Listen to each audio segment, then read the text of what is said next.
Hi Aquarius, welcome to your week ahead tarot with me, Raphael from Radiant Reality. It's an absolute pleasure to have you. Thank you so much for being here. Thank you so much for joining me. Quick note, my readings are for your sun, moon and ascendant sign. So whether you're a sun, moon or rising sign Aquarius, this is for you.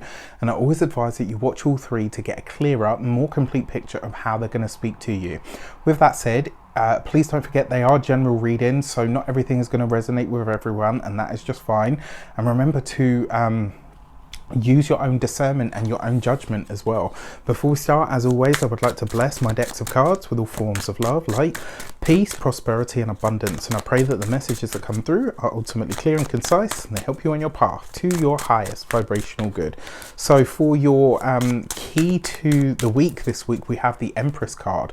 This is a card of growth, abundance, but it's also a card of increase and flow. This could be a week where you are deciding to move into the flow, or it's a week where you're deciding to nourish some of your own ideas. We have a new moon this week as well, so be sure to utilize that to the best of your ability. Don't forget as well, this is a really good time for you to start thinking about how you want to about the ideas that you want to grow and the things that you really do want to nourish and grow in your life. Remember, this card is Venus ruled as well. She is the Lady Venus, and so this is about harmonizing things in your life. For your actions and options this week, you have the Death card. So this could be literally a week where you are letting something go, letting something come to an end. Maybe you are making a decision this week to release something for your own good. And for a lot of you, I feel like this is going to be, I was going to say a crush, not a crush. I feel like this is going to be like, you know, when they say like forgiveness is a selfish act, like you forgive somebody so that you can sleep at night, so that you can just let it go. I kind of feel like this is that. This could be something that has annoyed you, something that you've held on to, something that you maybe wanted to go to war for, and you step back and you think, you know what, that's going to be a complete waste of my time and a complete waste of my energy. It's like this week you're letting go of something that is only baggage anyway. Like you're choosing to allow something to go through its natural process of dying away. And I think this is a really healthy thing. I think in a lot of ways, this is you choosing yourself above a situation that has held you back, or maybe even held you captive in your own mind in some way. For your communications and conversations, you have the Four of Pentacles coupled with the Empress card. This is very nice. Lots of conversations about money, finances, getting ahead this week. What I like about this pairing as well, or rather what I like about the Four of Pentacles, this is about you maximizing on your finances. Like, so how do I make more money? How do I use the money that I've got coming in to better effect? How do I get more of the things that I need, or more of the things that I desire on this practical level? You're having some really grounded conversations this week, and also it looks like you're having a few conversations about your financial future, quite possibly. For those of you that work for somebody else, the Four of Pentacles is really asking you to get very clear on what it is that you actually want, right? So the Empress is there saying we can grow this, we can grow anything, but the Four of Pentacles is saying get clear on what it is that you want to grow. Speak to your boss, speak to your colleagues, speak to people that are in the position that you want to have, and ask them, what is the job actually like? Like, what is the stuff that you do that I'm not aware of as yet? This is a good time or a good week to really get familiar with that, and by showing that or demonstrating that, you might find that people go above and beyond to really help you make that. Like, it could be that moment where your boss, your employer, your supervisor, whatever, goes, oh, okay, you know, I didn't realize you were interested in, you know, moving forward. And it could be met with that Empress sort of Venusian type of energy, which is great. And whatever releasing work you're doing, that's going to allow you to soar in whatever it is that you're trying to do. For those of you that are business owners, entrepreneurs, solopreneurs, people that work for themselves, this is really you starting to get those final plans, those final bits and pieces of the puzzle in the background together, so that you can start saying, yes, you know what, we're going to make this work. Like, these are the plans. And it's not about I mean, it is the Four of Pentacles, so I will caution you, it's not about holding rigidly to one vision and this is the only way that it can happen. Allow the plans to be flexible and adaptable. but stick to them, right? I'll give you an example. I can share this with you.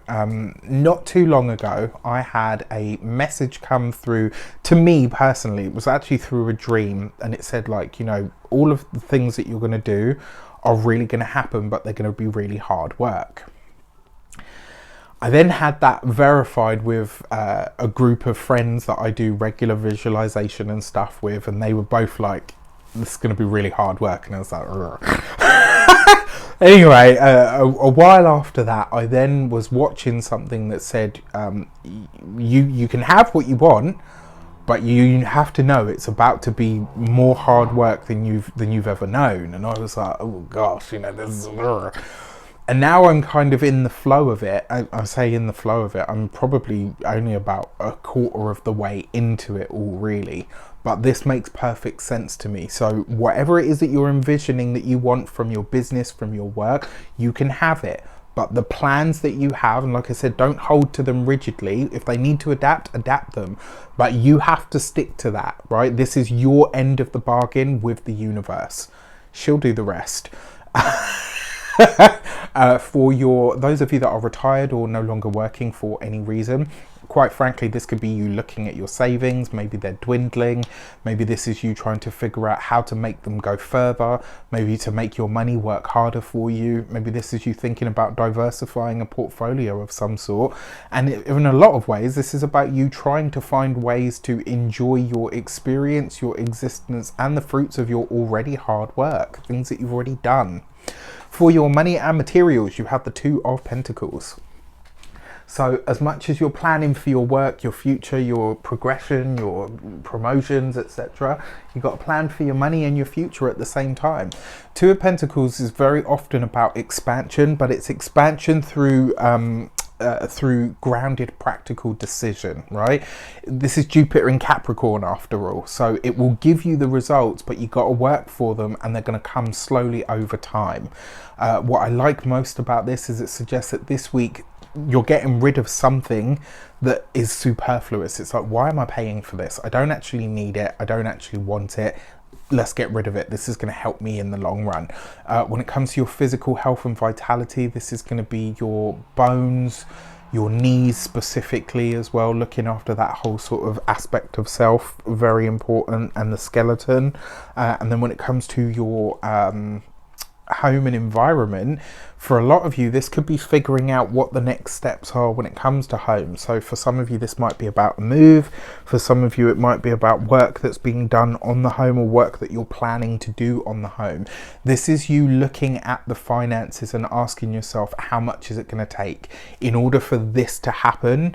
How much is it going to take? Is it the right decision? Is it the practical decision? Is it the grounded decision? Even if it's not the most grounded or most practical decision, if you can justify it and you're willing to do the work that needs to be done for it, I don't see a problem. For your love and relations, you have the King of Swords. All right, so for those of you that are partnered, married, or in relationships, this is you guys working to get the most out of what you have. It's also you maybe thinking, for some of you, renewing vows. For some of you, this could be, starting a business together, which could be highly favored with this. For some of you, this is about really thinking about who in our network is going to be able to help us get ahead or finish what it is that we've started, or what it is that we've put into motion. For those of you that are single, if you're meeting someone this week, it will likely be through your work or through your duties. For some of you though, I feel like this is going to be in a really mundane place.